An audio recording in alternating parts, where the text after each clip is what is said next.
So sa video na to, tuturuan ko kayo kung paano kunin yung answers nyo kung meron kayong choices. Now, pwede natin yan gamitan ng DDX sa calculator. So sa calculator may DDX. Hanapin mo lang to. Tapos may parenthesis. Itatype mo yung function dito.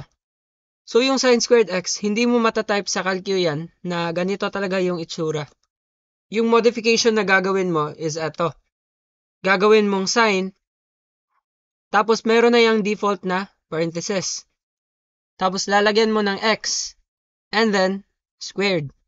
And then merong vertical line sa calculator, and then my x equals, meron kang dapat i-input dito. Now first, because we are dealing with a trigonometric function, gagawin muna nating rad yung setup. So dito ka, shift, tapos setup, and then press 4. So naka-rad na yung calculator natin. Then press shift, itong DDX. And then type mo tong equation mo. So sin alpha x, then squared.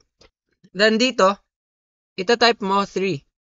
Pwede mong lagyan to ng any value. As long as hindi mag-e-error yung result mo. So lagyan na lang natin ng 3. Press equals. Ito yung makukuha mo.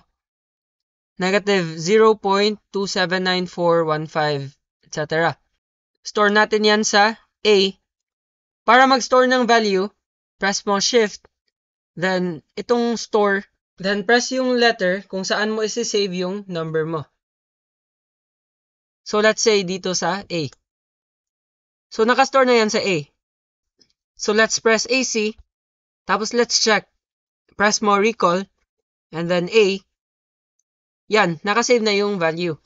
Now, yung next natin gagawin, yung nandito sa choices, papalitan mo yung x values ng kung ano yung in-input mo kanina. So ito yung in-input natin sa x kanina, which is 3. So isa-isahin natin to. Yung sin x cos x, 2 sin x, sin 2x, saka tong sin squared x cos x. So dito tayo. Press natin AC. Now try natin yung letter A. Kung magtutugma ba yung answers natin. So press sin, and then alpha x, then cos alpha x. Then press calc. Yung ilalagay mo dito sa x mo is yung value na nandito. So 3. Lalagay ko 3 equals, ito yung value.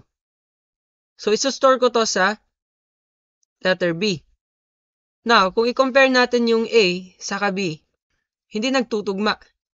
So meaning, hindi ito yung answer natin. So kung i-compare natin yung A saka B, hindi nagtutugma yung values. So meaning, hindi ito yung answer natin. So try natin yung letter B. Balik tayo. So 2 sin alpha x, and then press calc, then 3 equals eto. So store natin yan sa B. Ito na yung bagong masastore sa letter B. So press recall, then A. So ito yung A. Saka yung B, eto. So hindi pa rin nagtutugma yung answer. So meaning, hindi ito yung answer mo.